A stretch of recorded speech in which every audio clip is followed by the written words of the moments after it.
So, should you buy Call of Duty Vanguard? Now, I've played this game on last-gen consoles, next-gen consoles, and PC, so I've played a lot of this game, and I have a pretty good understanding of the game, so I'm going to give you guys the pros and cons of it, and I'm going to let you guys decide from yourselves after hearing all of this. Let's start with the performance on the game. Now, I played this on last-gen, as I said, on the PS4, and on last-gen, this game's performance is honestly pretty bad. It does not feel very good at all. Now that could be because I'm coming from PC where I'm used to a high frame rate and refresh rate, and I went back down to 1080p, like 30 to 60 FPS is what it felt like it was running at, so maybe that's why it felt bad for me performance wise. But on PS5 it felt incredible. It felt actually really good with the performance mode, getting that 120 FPS and refresh rate and all that. The only downside to console is that there was no FOV slider, which is pretty unfortunate. Although I did hear that there is going to be an FOV slider in the full game, so whether that's true or not, I'm not sure, but I did hear that's supposed to be coming to the full game when it is released. And then on PC, the game felt incredible. It was actually very well optimized. I was getting no stutters, hitches, micro stutters, none of that.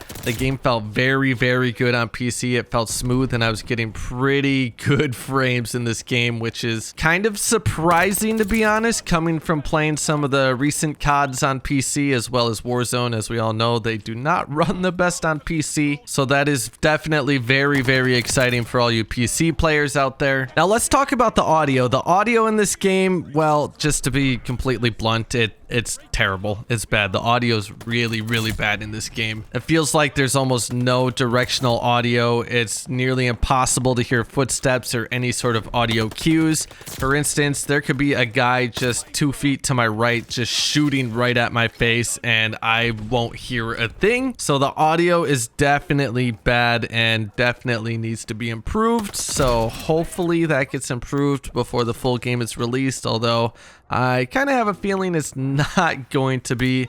But that moves me on to the next thing I want to talk about, which is the engine in this game. And the engine it is using is actually the same engine that Modern Warfare used. So if you did enjoy Modern Warfare, you will probably enjoy this game because it feels pretty similar, especially the movement system. The movement system, we have the tac sprint back again. We have the wall mounting feature. There's also a blind fire feature where you can blind fire over a wall, which is pretty cool. The one thing I don't like about the movement system though is that when you slide cancel, it doesn't reset your tac sprint, so it does feel a little bit clunky if you're used to playing Modern Warfare or Warzone and you're slide canceling all the time to reset that tac sprint. And the sprint to fire time is extremely slow on all weapons. If you're tac sprinting and you go to ADS, it is just way too slow, and it's going to get you killed in a lot of scenarios, so it makes it almost feel kind of pointless to tac sprint. And there are attachments that do say they speed up the sprint to fire speed, but those attachments really didn't seem to do anything at all, so that is something I'd really like to see changed because it kind of defeats the purpose of even tac sprinting in the first place. Moving on to the maps. The maps in this game, well, in the beta at least, were very underwhelming in my opinion. There was never a time where a certain map would come up and I'd be excited to play on that map. I just didn't get that feel like I would on MW2 when like High Rise or Terminal came up, or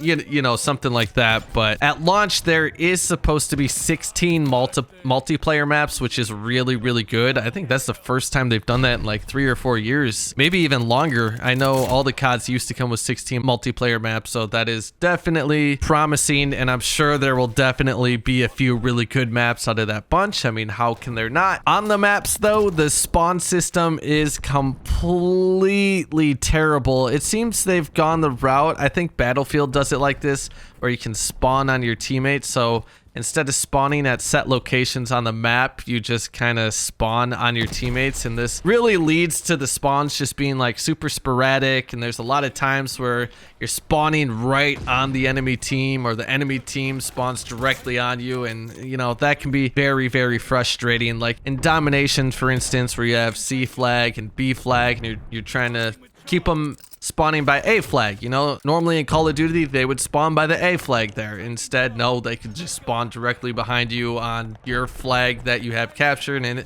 it doesn't make sense. It's not a good spawn system at all, and I'm not a big fan of it, but the guns in this game do feel incredible, and it feels extremely rewarding to get a kill. The way the guns shoot, they feel actually very, very similar to Modern Warfare. Honestly, pretty much they feel the same as Modern Warfare guns. They feel really, really good, and I love how the guns and the recoil on the guns feel. The time to kill with the guns, though, is pretty fast. It is, again, very similar to Modern Warfare's time to kill, which, in my opinion, was a bit too fast. I'm not a big fan of the super fast time to kill, but if you enjoyed how Modern Warfare's time to kill felt, you would really, really enjoy this game. But then again, it's not Modern Warfare, you know, it's in the World War II setting, which might not be it for everyone, but the game isn't really realistic at all. You know, they got like these red dot sights and stuff that weren't even in World War II. They're not going for realism at all. It's just kind of like a World War II setting, which I do like, because I feel like if they try to make it like super realistic and very true to life, I feel like that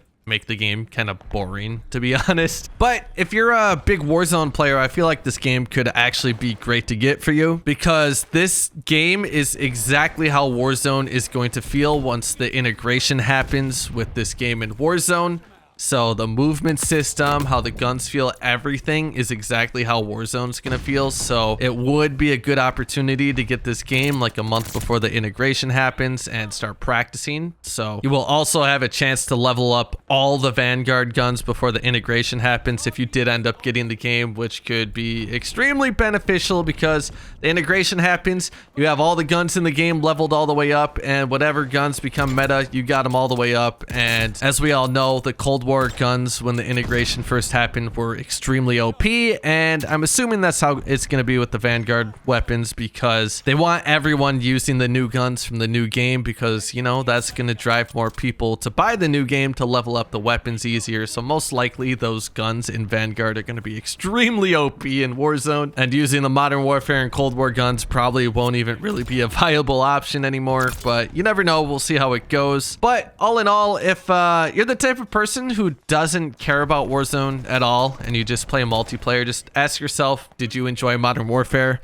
Because if you enjoyed Modern Warfare, you will definitely enjoy this game, because like I said, it plays and feels extremely similar. And like I said, if you are a Warzone player, this game would be great to get, mostly just for leveling the weapons and getting a feel for how the game's gonna feel before the integration happens. Honestly, at this point, I'm just buying these new COD games to level up the guns for Warzone. But based on all the info I just gave you guys, let me know down in the comments if you're gonna end up buying Call of Duty Vanguard. I'm really interested to see what you guys think. There seems to be a lot of hate around this game this year, so really interested in what you guys think. But if you're new here and you're enjoying the video, make sure you subscribe. I'd really appreciate that. If you enjoyed the video, make sure you drop a like. I'd really appreciate that as well. And if you want to watch me stream live over on Twitch sometime, the link is down in the description. Really appreciate if you guys drop a follow over there as well, and I'll see you guys in the next video. Peace.